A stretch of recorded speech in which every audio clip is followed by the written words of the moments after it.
I'm the incoming president of BayNet, and thank you. My name's Nicole Greenland, and I'm also the Associate Director for Library Technology at HNU, and I'm happy to have some of my HNU crew here with me. I also do a few logistical things. We're going to have a Q&A at the end after about an hour of David's presentation. We're having a Q&A, and Debbie's going to have the mic. So if you have a question at the end, just feel free to raise your hand, and Debbie will come running. Also, I apologize. I believe the Twitter hashtag for this portion was cut off on the last slide. So it's BayNet 2012. Any of you wanting to tweet? And please do. I am happy to reintroduce Jerry Deere, who's going to introduce David.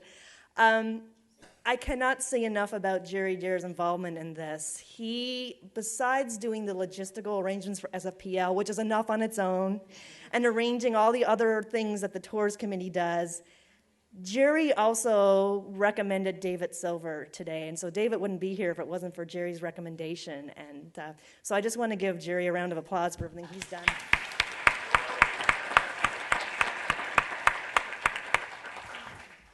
And David has spoken for Jerry in the past, so we are just thrilled to see what David has to say. So without further ado, Jerry, take it away.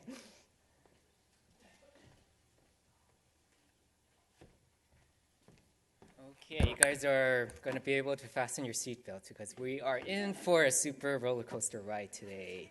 Yeah, I don't even know where to begin. Thanks, Nicole, by the way, for that spectacular introduction. It's a real honor to work with BayNet, and this is just kind of exemplifies what we do at BayNet, just connecting with each other and just having this interdisciplinary, collaboration amongst different library types. This is a privileged honor, I have to say, because I have invited David Silver 3 times to the public library, and some of you have probably come here before.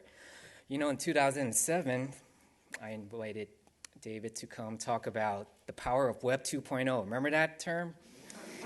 Collective intelligence, online communities, and it's just taking off like wildfire now. Later, 2 years later, we looked at Wikipedia and what happens when the library connects with Wikipedia. He had his students create entries into Wikipedia about the University of San Francisco, so that was another engaging endeavor.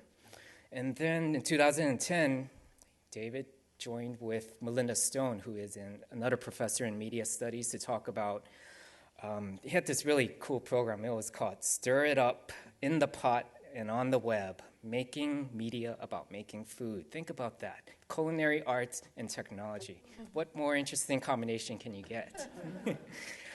Just a few things about David, and I can't possibly cover everything, but he went for his graduate degree and also his doctoral degree in American Studies from the University of Maryland. He has taught at Georgetown University and the University of Washington on very diverse topics ranging from cyberculture studies, new media, communication technologies. He is currently the Associate Professor of Media Studies and Environment Studies at USF, the University of San Francisco. And again, another range of classes: media studies, digital literacy, digital journalism, green media, and I especially like this one, eating in San Francisco. Yeah, what better place or city to do this than in a city where we have so many restaurants from block to block. And he's also collaborating with the faculty right now and students. Collaboration not just with instructors, but students to develop a new minor in urban agriculture. And that's only the educational side. On the extracurricular side, he founded the Resource Center for Cyberculture Studies in 1996 at the University of Maryland, which, it went from 1996 to 2009. He also co-founded the September Project. I don't know if any of you heard of that. That was in 2004, where you get people joining forums in libraries to discuss freedom and social issues in libraries. It's just a really fascinating concept. And this took place, worldwide during the month of September each year. Another thing, David has written and edited numerous writings from various book chapters, articles, and essays on cyberculture, educational technology, and collaborative learning. He's been invited to speak worldwide at various conferences and symposia. Some of you may have seen him before. At associations such as ACRL, we know people who are in that association, right? Association of College and Research Libraries, the California Clearinghouse on Library Instruction. He's also been further out at Virginia Tech University and the Association of Internet Researchers Conference, which is all across the world in Denmark. That's a lot of stuff, and the thing that just kind of impresses me about David is that he really has a heart, and he strives for excellence in his teaching and education, which is why, we as libraries, that's kind of our focal mission, to educate the people who come through our doors on a regular basis. And not only that, he finds great joy in seeing students teach each other, and you can actually apply this to the library paradigm. If I haven't mentioned it before, he also is a grand champion for libraries, which is why I think it was so appropriate to invite him to the San Francisco Public Library. So I guess now maybe it's appropriate if you guys log off. Well, no. Actually, you guys are tweeting, but then, if you read the synopsis, you're going to hear some interesting insights on what happens when you go on a media fast or a media blackout. So without further ado, you guys fasten your seatbelts. We're going to have a really great time. Thank you.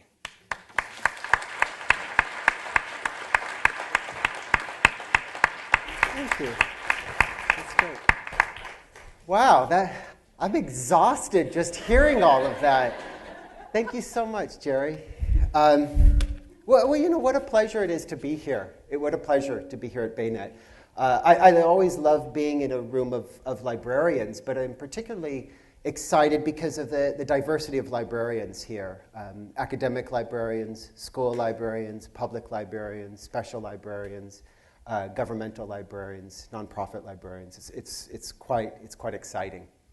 But then it's also quite a privilege, and I mean that literally. I was walking in here this morning, and the library is closed, right? And I saw the sign that said, BayNet, enter here, and I kind of walked in, very privileged, And I turned around, and it was almost slow motion. I turned around, there's a couple people there who couldn't get into the library. No, And it was great. I felt very elitist for a moment.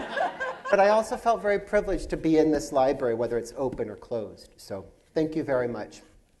I don't think you'll need a seatbelt for this. I don't think you'll need a seatbelt, but I appreciate Jerry's warning. My name is David Silver. I teach at the University of San Francisco. I teach media studies and environmental studies, and as of 2 weeks ago, I'm now the new director of our new minor in urban agriculture. So we're very excited about that. And this fall, what I did was I taught 2 sections of a class called Intro to Media Studies. And what's going to happen today, if all goes as planned, I'm going to be discussing 3 different classes. Intro to Media Studies, a class called Green Media, and a class called Community Garden Outreach. But I want us to focus first on one class, Intro to Media Studies. And this is a very interesting class. 2 sections of 40 students, so we have 80 students in all. And it's your kind of classic college history of American media class. So we go 1 week printing press, 1 week newspaper, 1 week magazines, the book industry, radio, film, television, computers. And in the past when I taught this, maybe 12, 13, 14 years ago, I would spend maybe 1 or 2 weeks on this thing called, the information superhighway, or the World Wide Web, or I'd do an entire lecture on Telnet.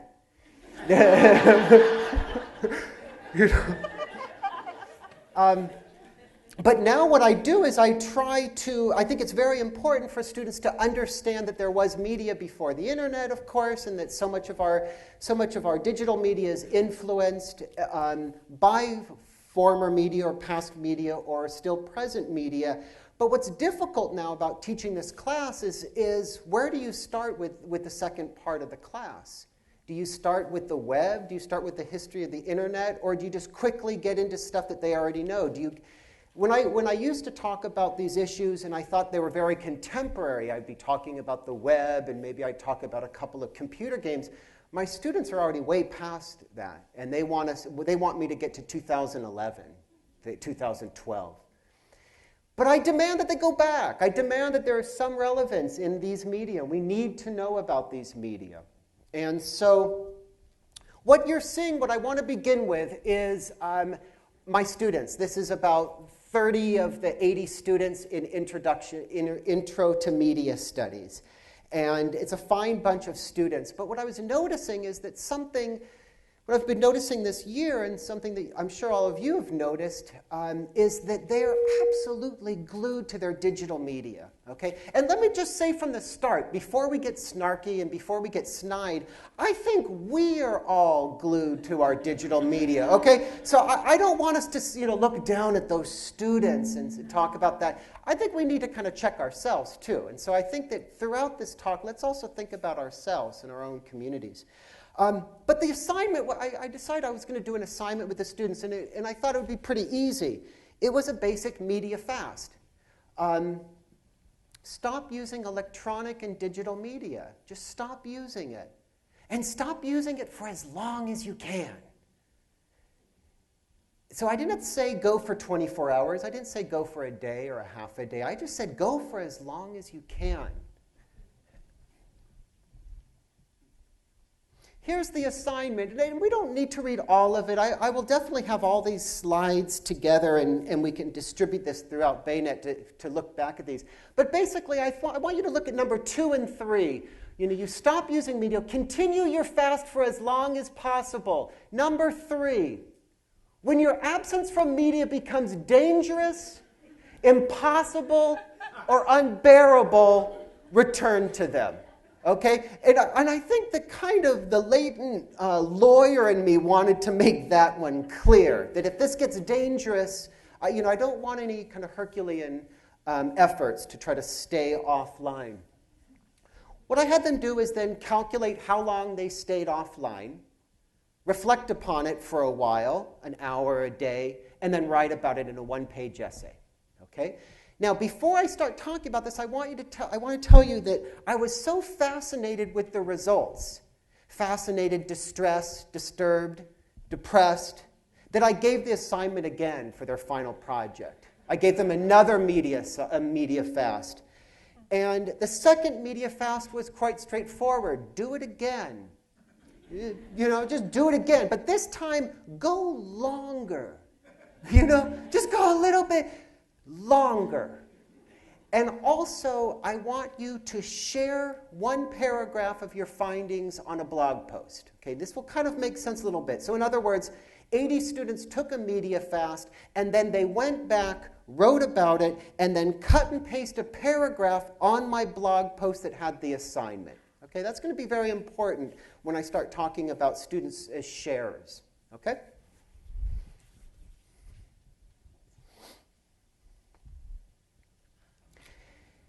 Now, before we talk about the fast, I think it's really important for us to talk about what we're talking about. What are students' everyday reality with technology? And I want to just read one of these reflections. Prior to explaining how my media fast went, I want to explain how much modern media I came in contact with throughout any given day. Every day, my cell phone wakes me at 6 in the morning. I roll over to turn it off, and with the same arm movement, I grab my laptop. I find this fascinating, that liminal state between sleep and consciousness is broken up with the laptop immediately.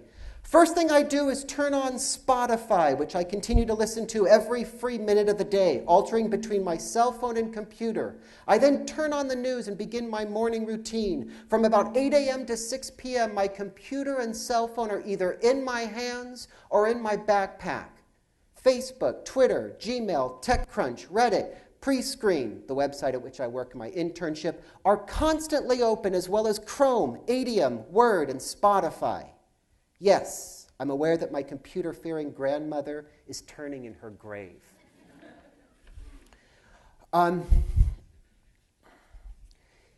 The results were fascinating.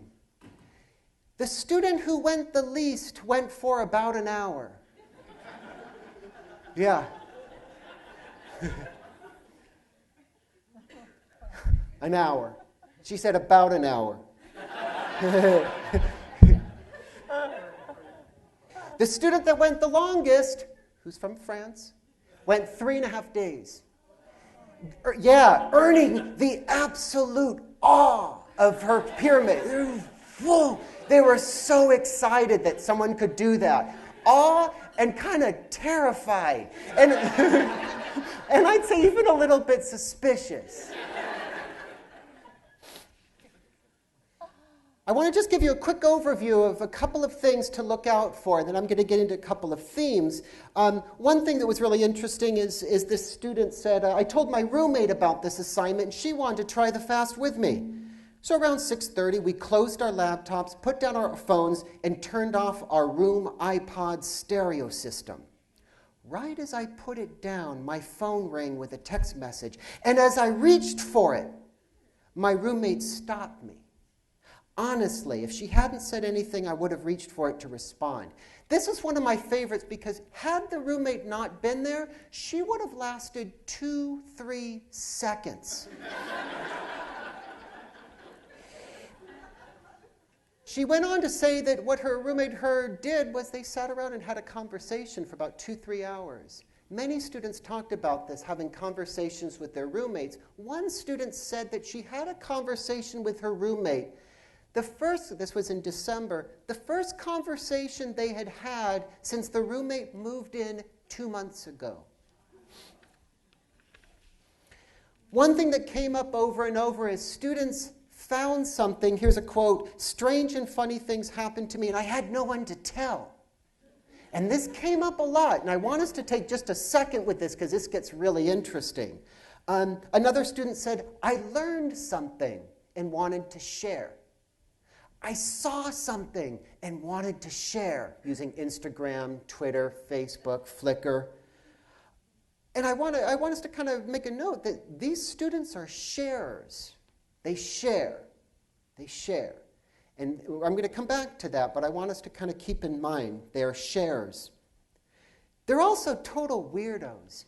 You know, absolutely. And I think one of the themes that came up over and over was how do I take the bus without my iPhone?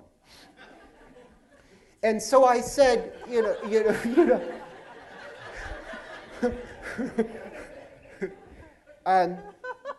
at some point I'm going to share with you how amazing my students are.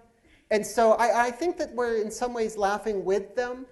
But I also want you to I wanted to tell you, and I want to tell maybe if any of my students will one day be watching this video, that you're going to see some amazing inspiration for some of these students. But we're going to have to get through the tough stuff first. The students said, after this assignment, they kept saying, "How do I take a bus? How do I take a bus?" And so I said, well, if you go to the bus stop, there's a good chance the bus will come by. And they said, yeah, okay, but what if we get to the bus stop and we have to wait? What do we do? And I said, good question.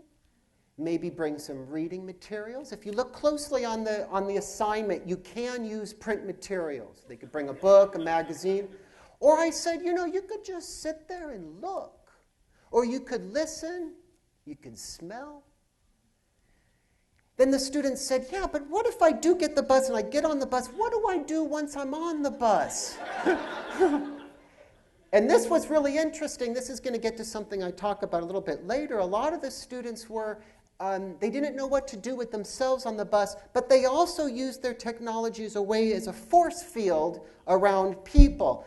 Not just kind of the cliche about this smelly person on Muni, but general people coming towards them. They want to be able to shut that out.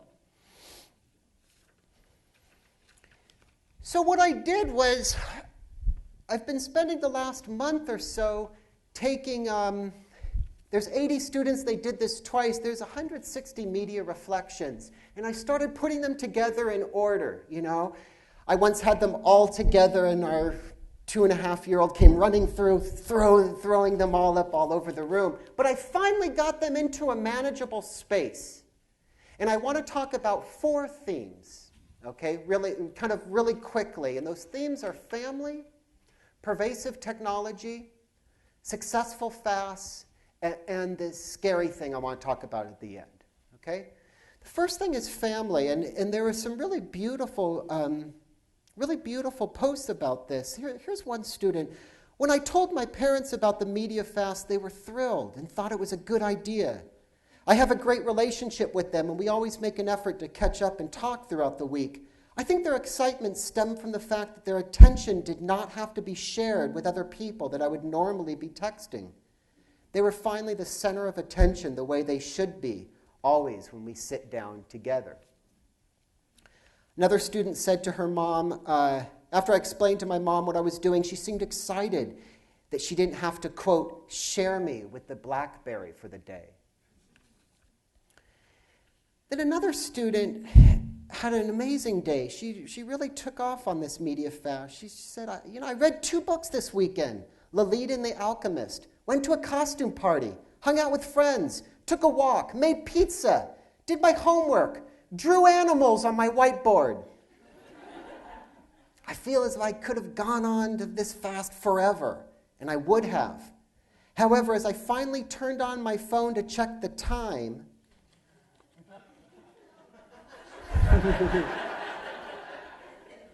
I noticed my mom had called 23 times. And I've really wrestled with this particular reflection, because in higher education, and probably in K through 12, we talk a lot about helicopter parents and these parents that are hovering constantly, and we see it. And I don't mean that with disdain, but at some point the parents are going to have to let go. But I also, if you read on, she says, my mom thought I was dead. After, I talked to my mom, she said, 3 calls, 4 calls, 5 calls, my daughter's dead. And it really struck me. And I'm not really sure how I make sense of all this.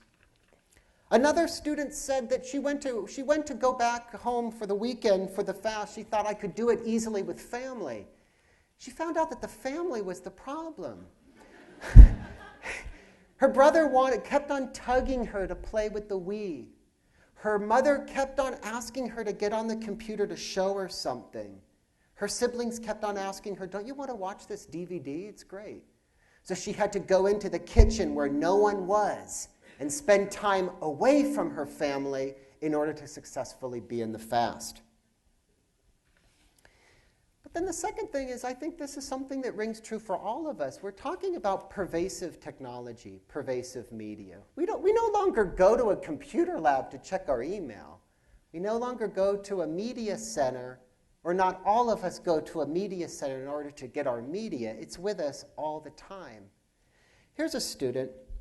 Technology is everywhere. I began to notice myself viewing technology without consent. There was a TV on at the party.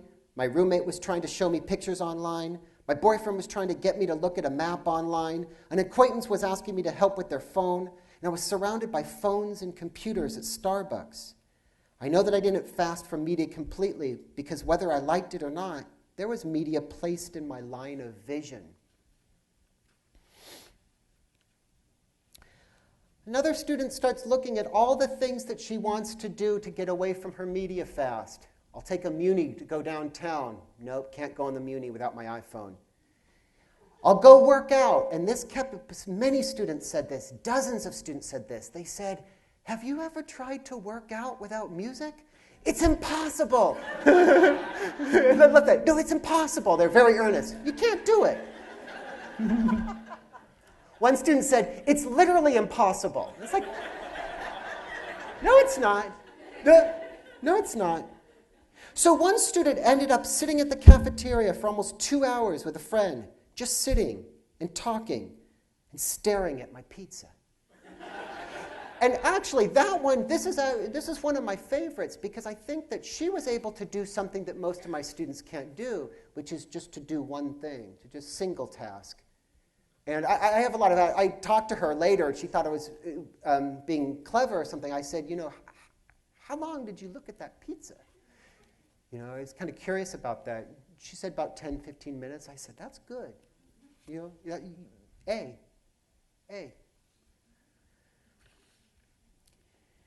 One student, talk about pervasive technology, one student had decided that the only way that she could take a media fast is to begin it while she's flying from Los Angeles back to San Francisco. She'd be safe away from her media. Okay?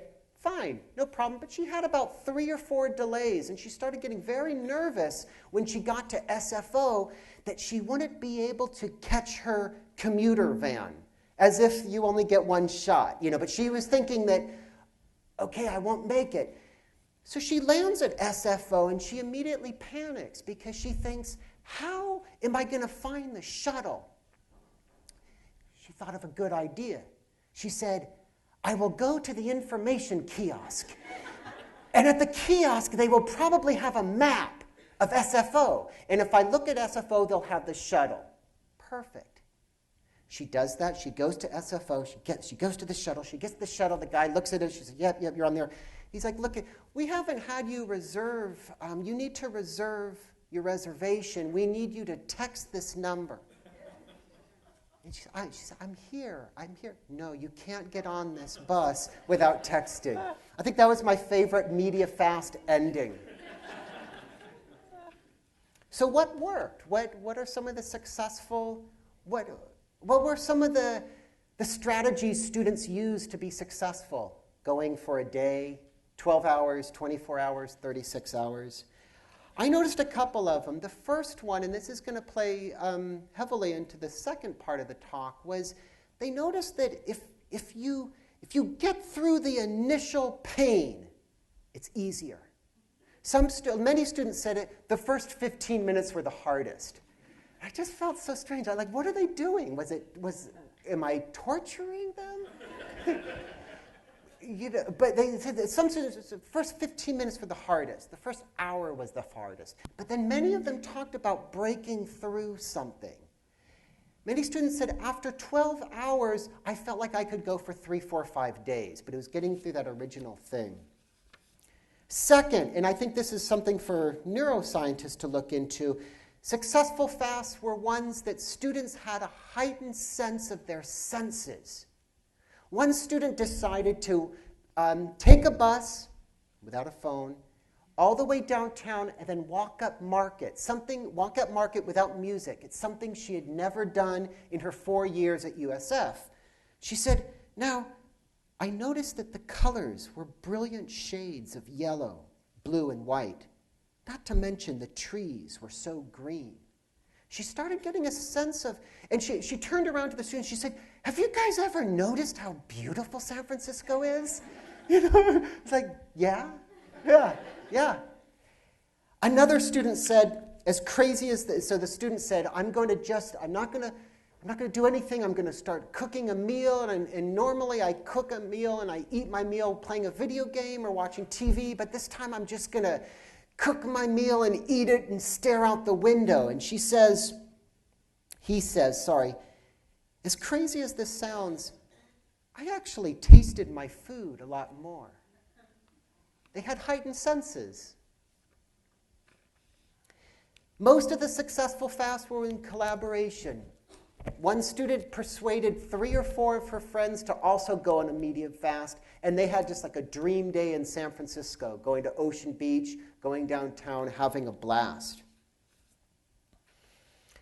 And then the last successful task is what I would probably call kind of like Martha Stewart on crack and speed.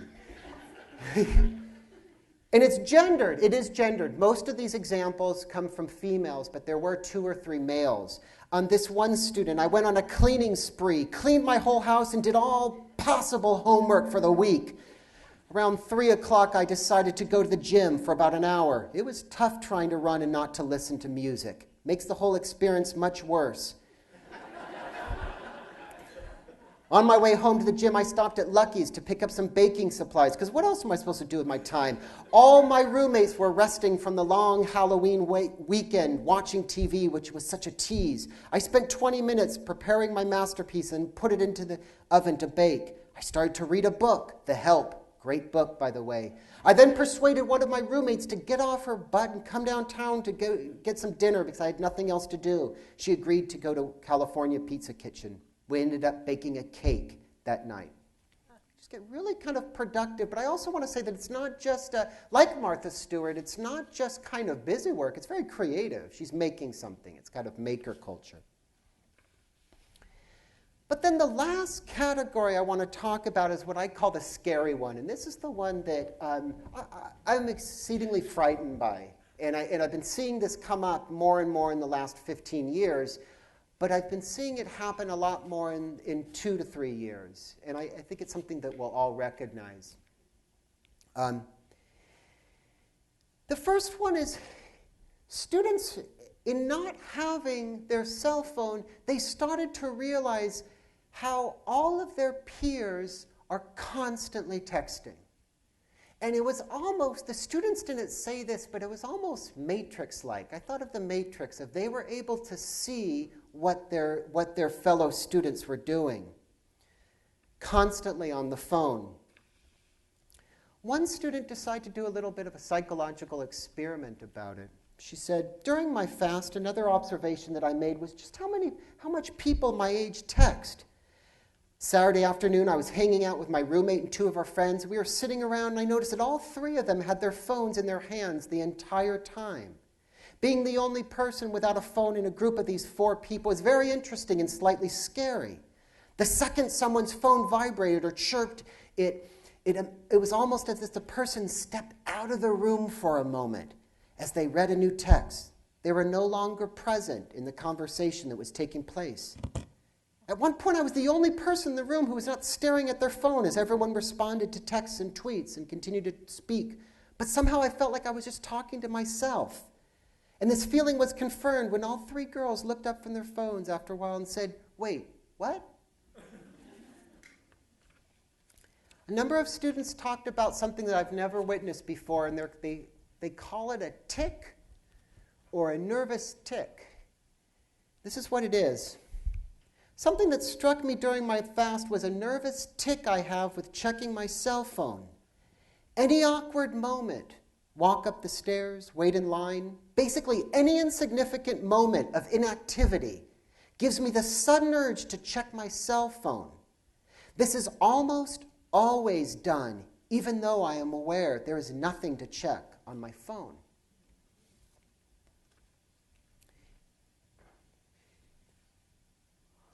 One student, the student who went for about an hour, she said, it was really weird to just sit back and ponder my thoughts. Another student, I've got 2 more of these. Another student said, I began my media fast at 7 p.m. on Friday night when I was getting ready to get coffee with friends. It was really weird not listening to music during that time. Silence creeps me out. That was almost the title of this talk, but that was too obscure. I have been mulling over that ever since I read that. Silence creeps me out. Last one. However, on Friday night, I felt 2 in my head during this media fast. At the end of the night, I was home, just laying on my couch. I couldn't turn on a movie or play music. I felt uncomfortable sitting in silence. All I could hear were my thoughts. It was weird to be stuck in my mind, and I didn't like it.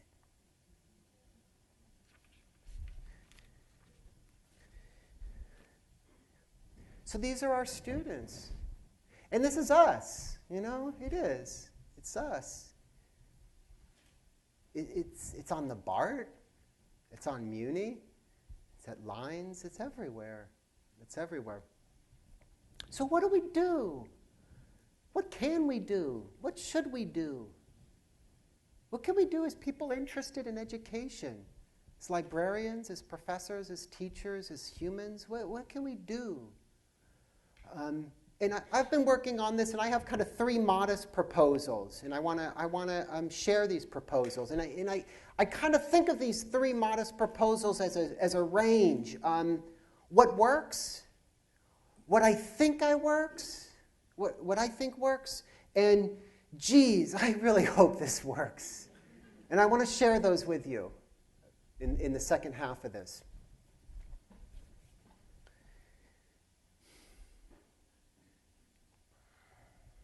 I teach a class called Green Media.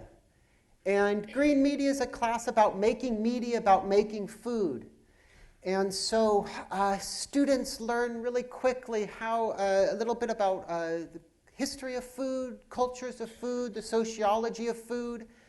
And then they start learning about what makes a good recipe. They start learning how to cook, how to harvest. But most importantly, they learn how to tell stories about this food. How to use Instagram or Flickr, how to use Twitter, how to use Facebook, how to use blogs. And really what it is, I was actually just talking to Sean yesterday about this. What it is just food is our reason to use these media. I know that the students have to use social media. Food is an excuse to use this. And food is so perfect because no one's indifferent to food. No one. And we all have opinions on food, and it's wonderful to see the students ranging from someone who said, before this class, the only food I cooked was toast, to students who want to be the next Rachel Ray, and are going to be the next Rachel Ray. So something I do, and this is the first kind of possible solution that I want to share with you, and it's a very simple one. It's something I use in almost all my classes, and it goes like this. Log off before you blog off. It's that simple. And what that means is take your body off of the computer or off your media for a little bit, and then you can go back and talk about it online. Right? Just disconnect. Just disconnect just for a little bit. Just for a little bit. Log off before you blog off.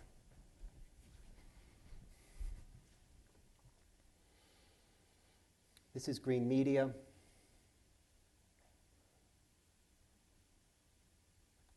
Sorry.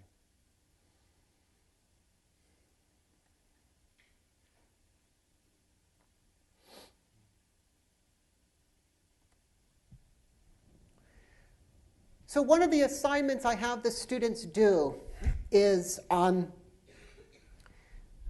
go to a farmer's market. The assignment is very simple. Go to a wonderful San Francisco farmer's market. Find a vegetable or fruit you have never cooked with in your life. Grab it, find a recipe, cook it, and tell me a story about it. That's it. That's it. But that's not just it. The students, it's not it at all. The students start coming up with these incredible stories. They start interviewing the farmers. They start finding vegetables that they've never seen before. They ask questions like, why aren't there any tomatoes in this farmer's market in December? A little inside joke for us seasonal people.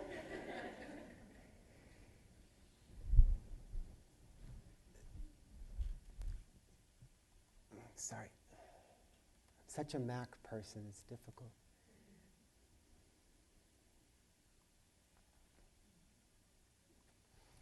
What I love about these projects is this is something I've been talking about probably since 2007, but they're not just giving papers to Professor Silver. They're making work for the web. They're tweeting about it so all of their friends, family, and followers can read about it. They're just sharing media. They're sharing their work, and they're really proud of their work. But what came up over and over is, let me just tell you one more part of the assignment is I basically say you can only have 4 photographs. If not, these students will have 172 photographs. I mean, they're just crazy. They're crazy with their cameras, you know? So I say I want 4 photographs. 1 of the farmer's market, 1 of your recipe, 1 of you cooking, and 1 of you serving. All right? And that correlates to where does our food come from? How did you learn how to make it? How did you make it? Who did you share it with? Okay? What I found, and this is fascinating, this is a real eye-opener to me, is that the students are ingenious with digital media learning recipes. Some of the photographs you'll see like an iPod open, a cookbook, and then texting their mom simultaneously, right? And it is always their mom in this class. I haven't seen dads yet. But in this case, one student did a brilliant project, and he had this long text message. Poor mom was like, ting, ting, ting. God. Like, is there anything that mom won't do? You know, but what I also really liked about it is suddenly mom is involved in their homework. And sometimes sister, sometimes friend. Like there's different people getting involved. I think we had a couple of brothers get involved too, not a father so far. But what I wanted to do, what I found with most of these projects, I love these projects. And the great thing about these projects is that these students, and I think some of you may be thinking, you know, well, how did they get to the farmer's market? They used a ton of digital media. So I want to introduce right now, I am not talking about stopping using media. That fight's gone. You can't do that. That's over. And I'm not even saying I'm encouraging students to like spend a day without, offline. I want to do that to them. I want to do that to you guys. So my students have very advanced strategies to find the farmer's market. Maybe do a little research on Epicurious to find out what's in season before they get there. There's these very interesting online and offline strategies that are coming together that's called basically contemporary living. You know? But what was I struck by with this project, as much as I liked it, and by the way, I gave it again. My students were shocked. You know, I said, okay, for your next homework assignment, I want you to do your last assignment again. They said, you know, one student's like, David, we've already done that. And I love that. And I said, you know, it's a different season. You might find something new at the farmer's market. And they're like, whoa. Or I said, you know, that wonderful bok choy, maybe there's a second way you can make it, and a third way, and a fourth way. And this, in the back of my mind, there was a famous nun who taught art at University of San Francisco. I don't know her name right now, and I can find out her name if you'd like. She taught art classes, and for the first part of the semester, what she had the students do was to draw a vase. And she had them draw the vase 150 times in the first couple of months. And the students, when I was at USF about 2 years ago, we had a number of the students come to talk about that class. The students invariably said, you know, by about the 60th or 70th drawing, I finally began to understand the vase. And I thought this was super profound. This is something that's really kind of informed most of my work with online media. Do the project, do it again now. Do it again, do it again. And now you'll finally start understanding what you're doing. But what was I struck by with this, as much as I love these ingenious strategies to get a recipe, very few of them, only one student, was using a cookbook. So I said, we need a field trip. We need a field trip. And I took a field trip to my absolute favorite part of Gleason Library.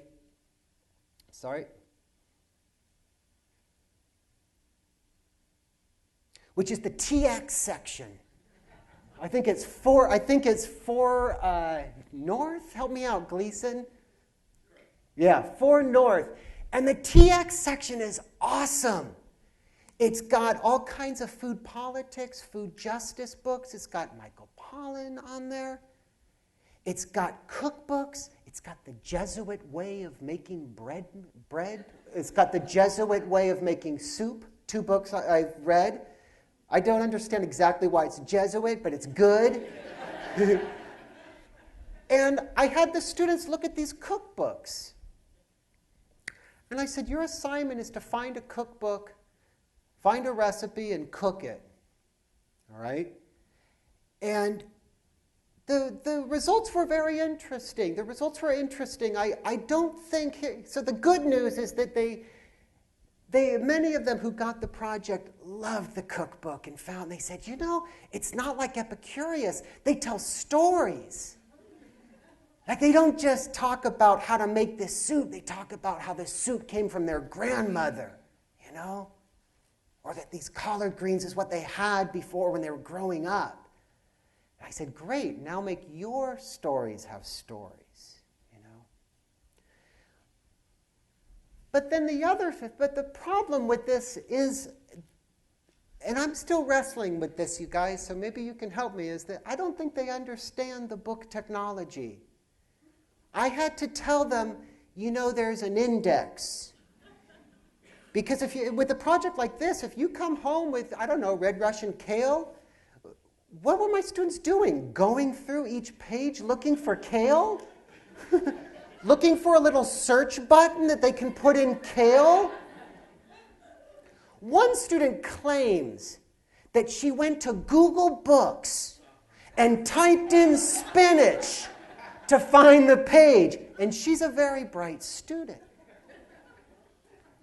So thinking about this project, I need to talk about book technology. Index, table of contents, references, footnotes. If you like these collard greens, you might want to definitely check out the cornbread on page 54, the original hypertext, hyperlink, bink. But I want to just kind of, with this is the first kind of solution. I think this is kind of a simple one. I've been using this for about 5 or 6 years, and it works. Log off before you blog off. And I think that just as a quick point, so much of our students' research ecology, if that's a word, that the ecology or the space that they're in when they're researching, you understand that most of it is entirely on their laptop. And we know this, and I think libraries are doing great jobs trying to figure that out. Okay, so do we text message them? Do we have AIM? What can we do? Do we get on Facebook? What do we do to meet our students where they are? And I think all those are valid, and we need to keep doing that. But we also need to explain to students that if you want to get the story on the farmer's market, don't you dare go to the website for the farmer's market or go to the Wikipedia page and tell me how important the ferry building farmer's market is. No, you've got to go there, and you have to smell it, and you have to see it, and you have to hear it, and you have to talk about it, and you have to talk to people about it, and you have to taste it. So log off before you blog off, and the students understand this.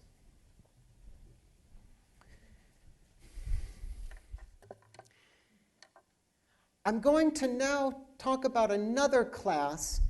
That was Green Media. That happened in spring. We just finished the semester yesterday. So if I'm a little bit frazzled, that'll be my excuse. But we just finished the semester just yesterday. And so both of these classes that I'm talking about, Green Media and this next class, Community Garden Outreach, are classes that have just finished yesterday.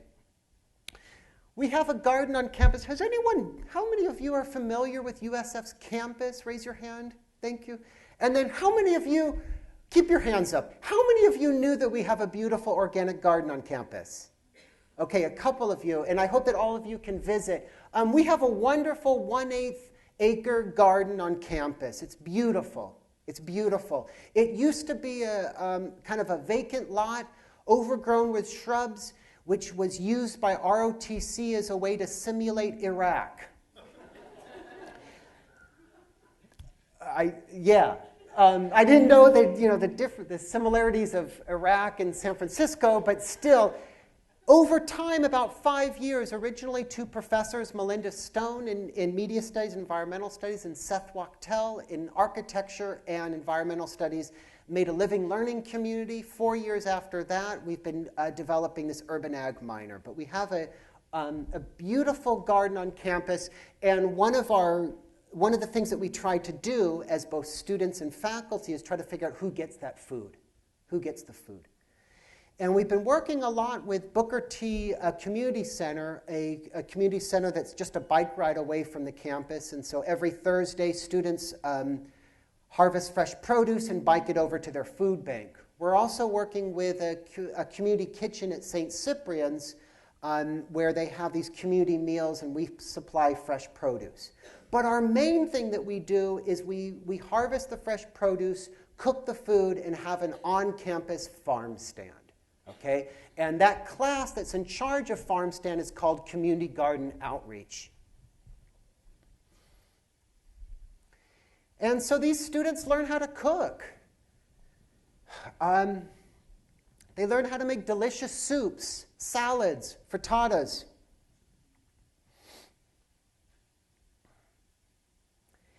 And what we begin, this sounds a little bit hokey, but we're in San Francisco, so that's okay. We begin with our sacred table, and the sacred table is all the stuff that we grew ourselves, with the exception of that butternut squash up there. But we begin by saying, let's begin with what's in the garden. Something that is foreign to almost all of our students, but also you could probably say most Americans, right? What I love about these photographs, I'm hoping you're seeing this, I don't think I have to say this, but what you're seeing is kind of a wonderful collaboration. And what you hear in the class is a whole bunch of we and ours. Our farm stand's going to be awesome. We got to do it this way. There's something going on collaboratively. So then we prepare the food, and 5 times a year we have a farm stand on campus.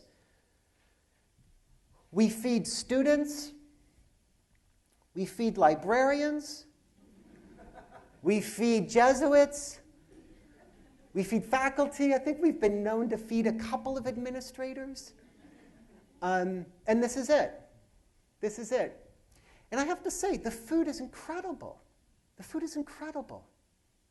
It doesn't taste like the cafeteria. It tastes real, you know?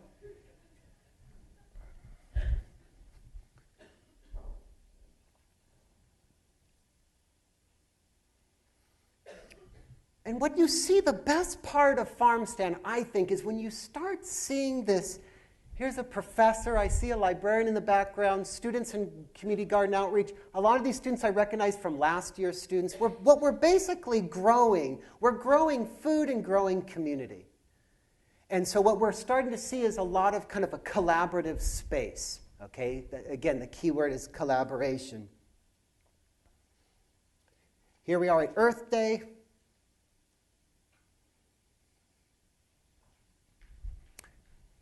Keep this in mind. This is Lizzie, one of the greatest USF students in the history of USF, and we're going to come back to her in a second. But I want to stop with this photograph because I think this brings us to number 2. If number 1 is log off before you blog off, I think the second one would be cultivate collective curiosity. Or maybe we can say, especially for libraries, host collective curiosity. And what I love about this assignment, I think that the people at USF may recognize some of these people. To me, this is probably my favorite photograph of the year. What you're seeing is 2 students, Marissa and Sam, sharing their caldo verde. It's a Portuguese soup made with collards. They're sharing it with Tarun, who has been working in the garden and a USF student for about 5 to 6 years. He's about as experienced as they come. And Lily, who's a former student. In other words, the former students who are supposed to know more than the current students are being schooled and educated and enlightened by the current students. They're sharing information, but they're sharing curiosity. And I just want to take a second I see a huge difference between those two words. I think that all of us can give examples of TMI, too much information. And I can give you 1 billion examples of my students sharing too much information. But what I love it is when my students start sharing their curiosity. Because it means a little bit less about information, a little bit more about questions. And I think that what this is getting, as I said from the beginning, I think this will get more and more esoteric, some of my solutions. But I'm starting to think that wherever we see collective curiosity, that's the place we should glom onto, as educators and as librarians, to go towards collective curiosity.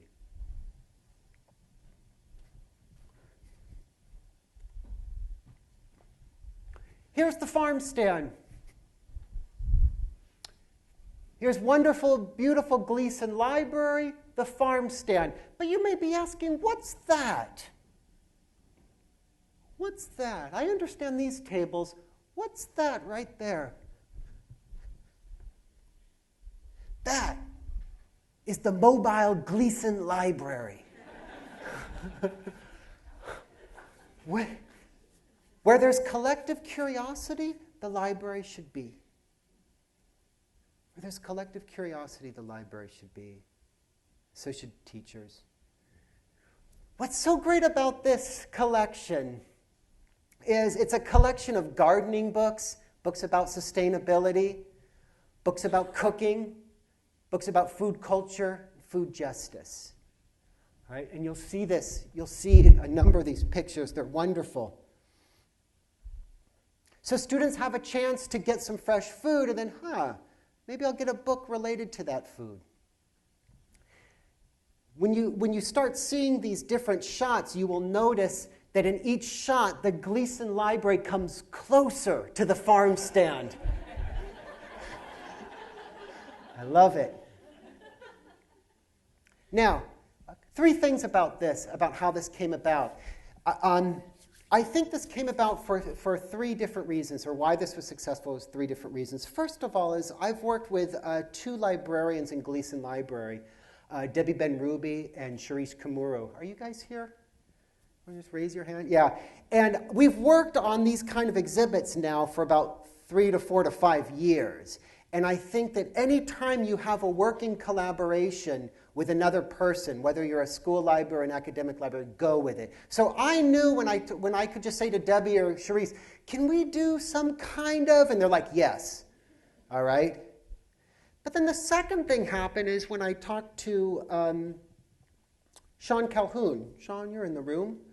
And we sat down and I said, Sean, there's got to be a way that we can bring the library outside to the Farmstand. And he said, let's do it. And I was kind of shocked because I mean this with love. I feel that librarians, like professors, are too quick to figure out all the reasons why something won't work. Okay? You guys, I love you.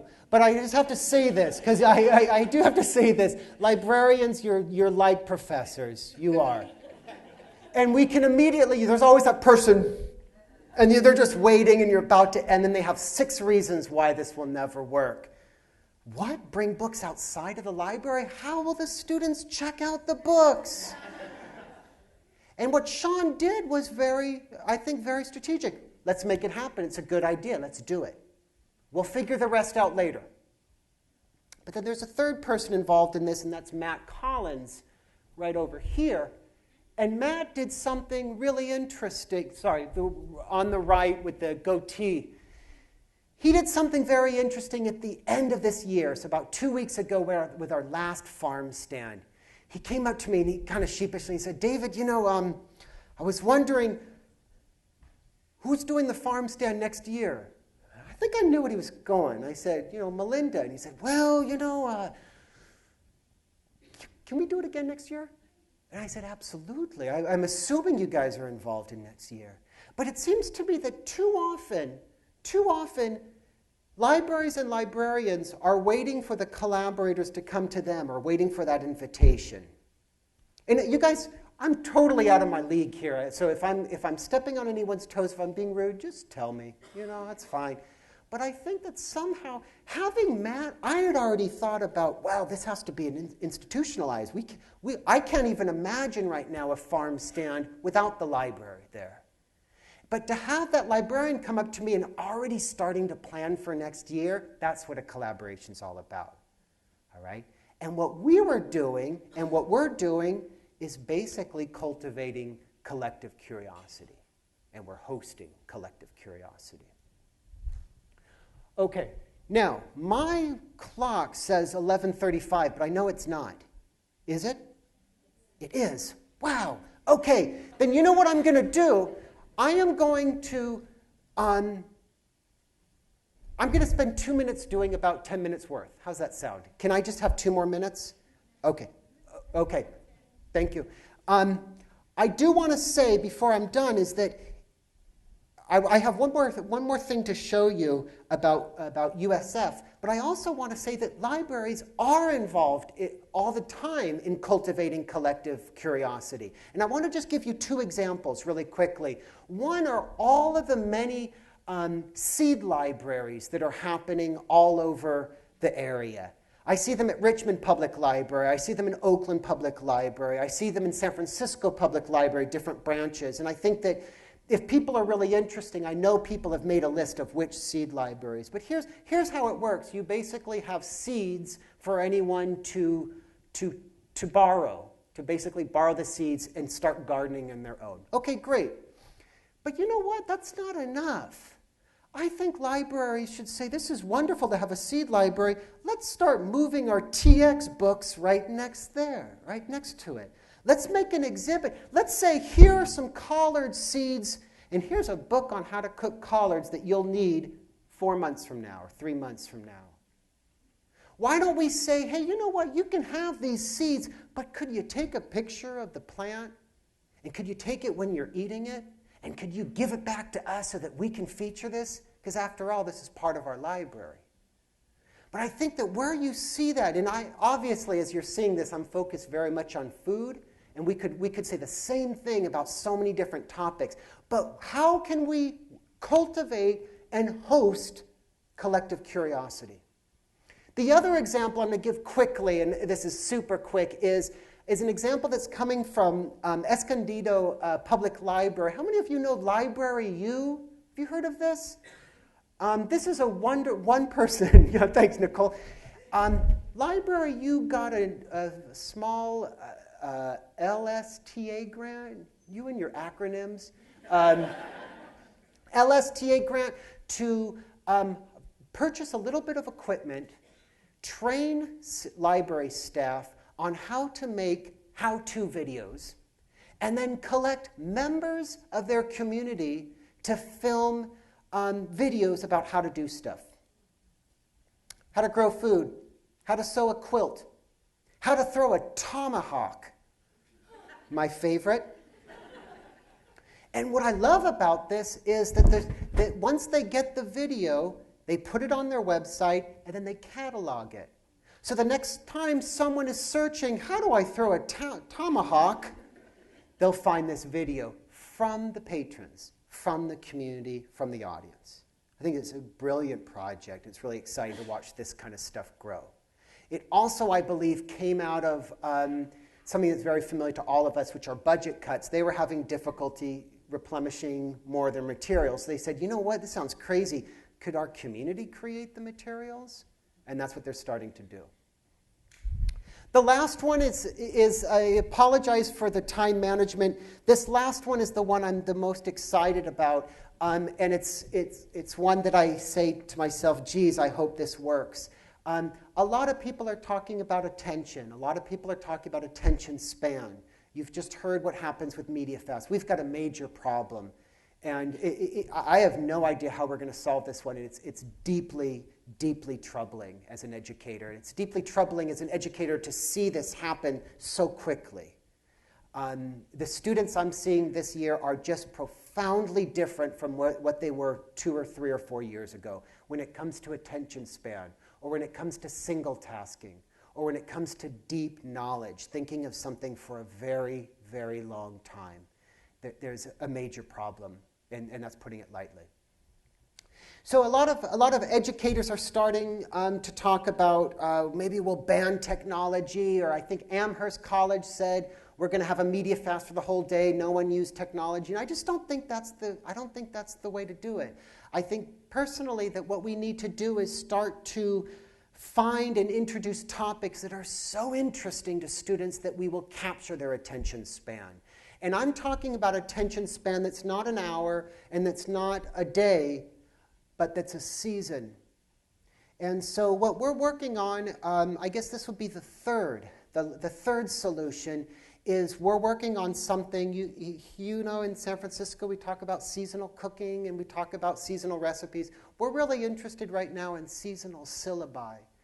And we're interested in, can we start building curriculum that's not for a single classroom, is not for a single lecture, but basically exist for 3 months, all right? And so what does this look like? In the Urban Ag minor, we have classes called Urban Ag : Fall, Urban Ag : Spring, and it's only offered during spring. You're not going to offer it during winter. We're not going to offer it during summer, because the stuff that they learn only is relevant during that season. You saw some of the farmers, the Farmstand. All of that stuff is seasonal. And so what we do at the beginning of class is I start going around the room asking students, you know, how many of you know how to cook and what are some of your favorite meals? And they know so many meals that have nothing to do with the season. But it's important to just start with that. Then we back up and we say, you know what? Now let's get in touch with the seasons. Let's get in touch with what we can harvest. How do we do that? Let's walk to the garden. What's out there? What can we cook with? And for some of us, I think some people might be looking at me and saying, duh. But for the others, I think for students who've grown up in Safeway, or students who've grown up with their parents cooking for them, or just basically contemporary human beings who think that everything is available at all times, this is quite an eye-opener. And so what we're trying to do right now is to try to figure out, is there a way that we can create syllabi that just go into the season? And this is very difficult because most of us are trained to make syllabi that say, I'm going to do this first week and this second week and this third week and go exactly map it all out. We're stepping back and say, is it possible that we can have these open-ended syllabi and let the seasons dictate to us what we can be doing? And the goal of all of this is to try to get the students to think about something over an extended period of time. Again, not 5 minutes, not an hour, not a day, not a week, but for 3 or 4 months, okay? And I want to just stop, I want to end, with one photograph if this crazy computer works.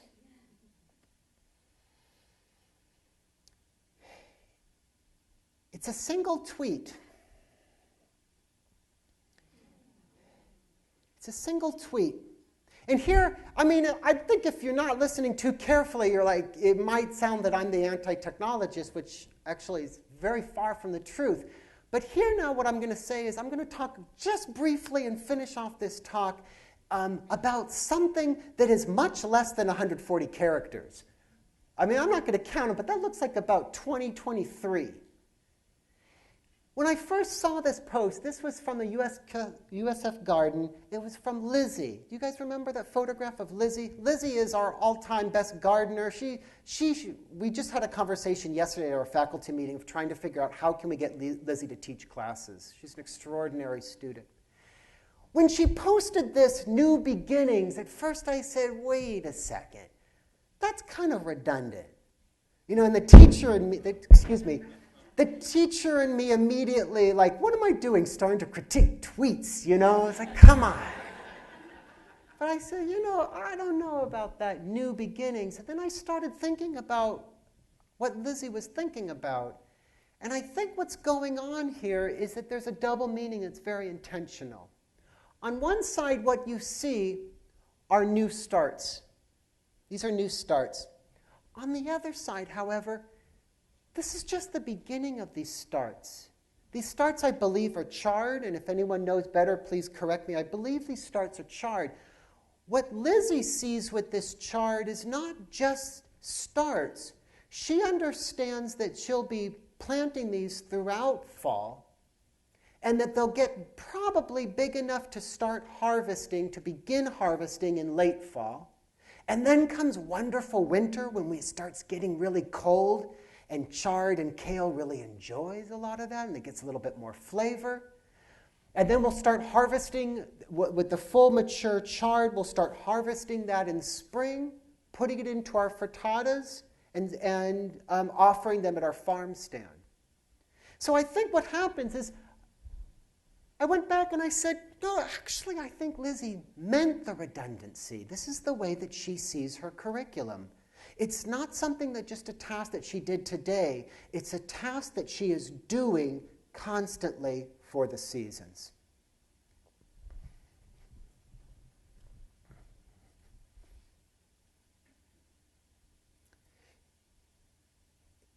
It's embarrassing that my time management is very embarrassing, but I would like to thank all of you. And what I want to do is, in particular, thank Nicole and Jerry. We had a wonderful conversation at Holy Names University Library and just had a wonderful brainstorming session, and I really enjoy that. Sometimes I give talks and they tell me exactly what they want me to say, or I tell them exactly what I want to say, but I think that there's something really organic about trading ideas and sharing ideas, and I loved that day, and so thank you very much.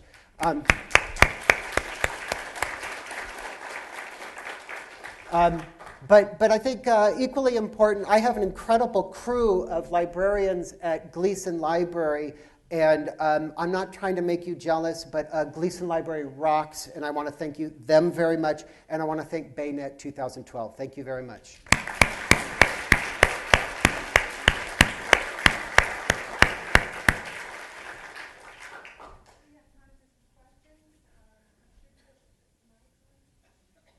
Yeah, I think one over.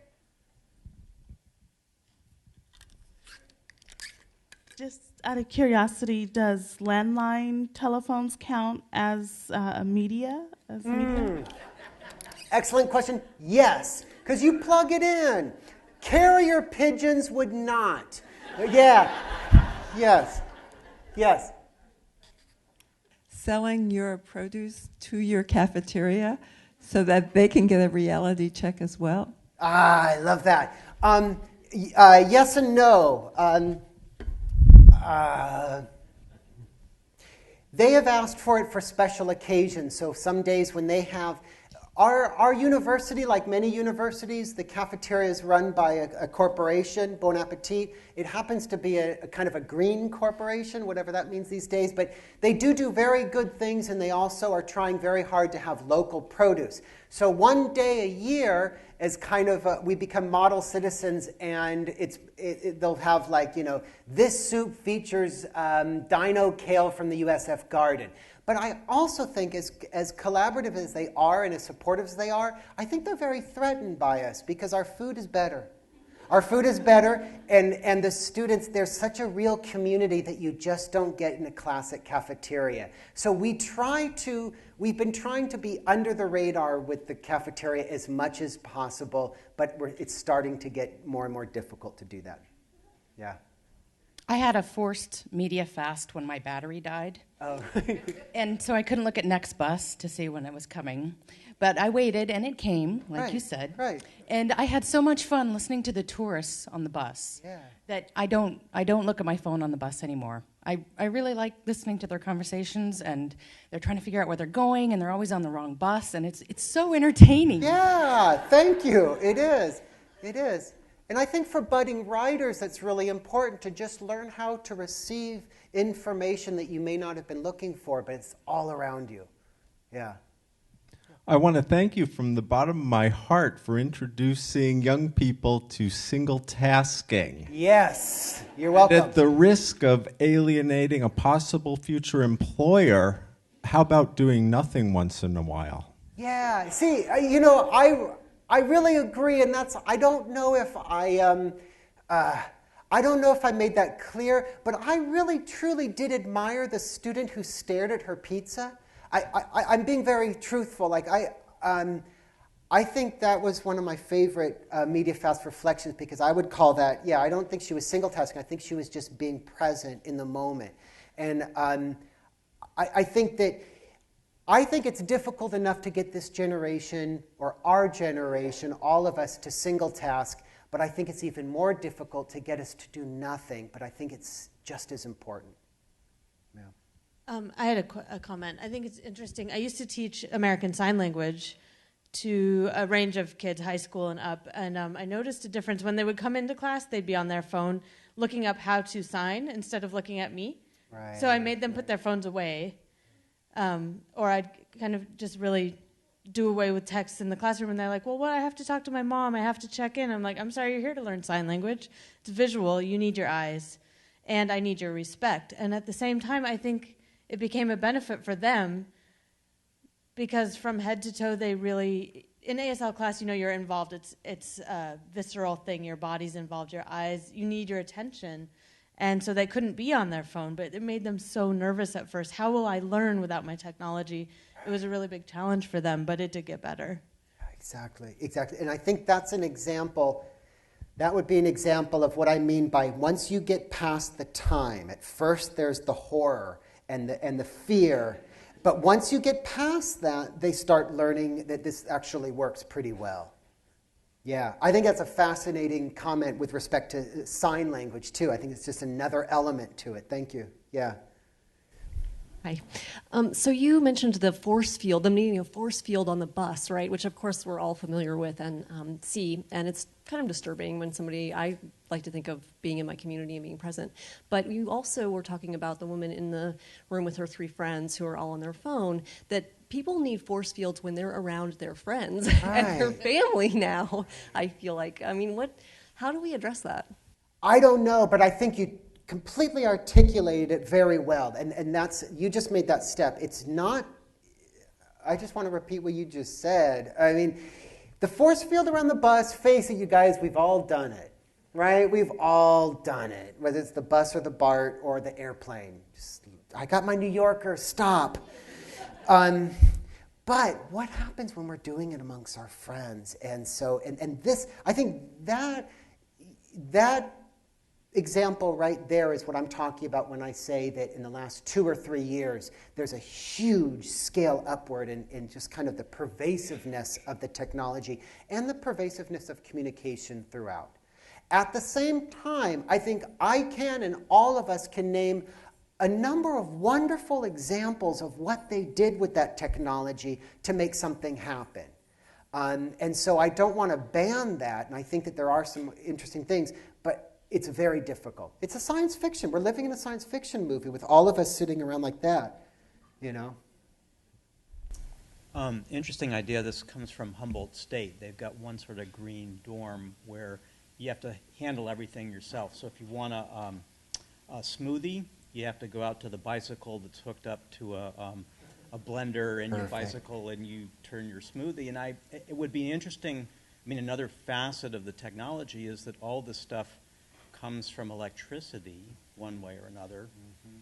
And so maybe you do your fast, but you can get on a bike and power your machine up for 10 minutes or something. I like that a lot. I mean, we should all try to maybe come up with different kinds of fasts, because someone once said to me, what you're doing is anti-technology. And I said, I love technology. And also, I love paper and pencil technology, too. I love pedal-powered technology. And so there's a lot of different technologies. But I think what you're saying is right, that if we can get our students to, with kind of a maker ethos, a DIY, that you can do whatever you want, but you have to make it. Because that immediately suggests one thing. You're going to have to learn how to make that. And that makes a question. And if you want to solve a question, it's really nice to talk to your buddy. And that buddy may have some other answers. And now what we have is collective curiosity. And I think that's what I think that I was just talking to someone who was talking about how the one element of the new teen center here in this library is going to have kind of a maker ethos to it. And I think there's something about do-it-yourself technology that is very necessary for the students and simultaneously draws them in once they get it. Yeah, more bike blenders. Yeah, yeah. I just wanted to know if any of the students in the reflections talked about how they woke up in the morning without technology. Yeah, excellent question. Okay, so the major the major difference between the MediaFast 1 and MediaFast 2 was the MediaFast 2, they started getting strategies. And the first strategy they had was to give their phones to friends. Second strategy, temporarily suspend their Facebook. Third strategy, and this is almost like many of the students did that. Third strategy, change the passwords on your laptop. Okay, I'm going to get to your point. So in other words, they started to figure out, I don't have the power to do this, but if I can trick myself, if I can't log on to my computer, I'll be okay. But the thing about waking up was very difficult. So the students did a number of things. Most of them spent the night at friends' or partners' houses. One student claims to have had a one-night stand in exchange for a wake-up call. A whole new phrase, a whole new bent on the phrase "walk of shame" or whatever. But then a lot of them also just started doing strategic things. This was my favorite. What they started to do was one student asked to be on the other side of the dorm because the dorm mates have loud music in the morning, and that always woke them up. But the other student, this was so wonderful, she said, you know, I opened my drapes, and the sun comes in, and it woke me up. So thank you very much.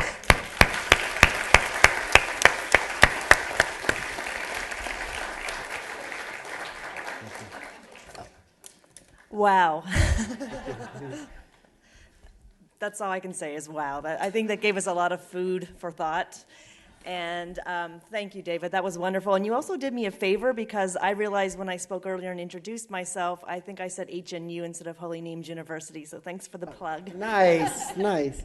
I want to thank all of you for coming. This was a great turnout today and a wonderful day, and I hope to see you at many more BayNet events. I want to thank all the many volunteers who made this happen today.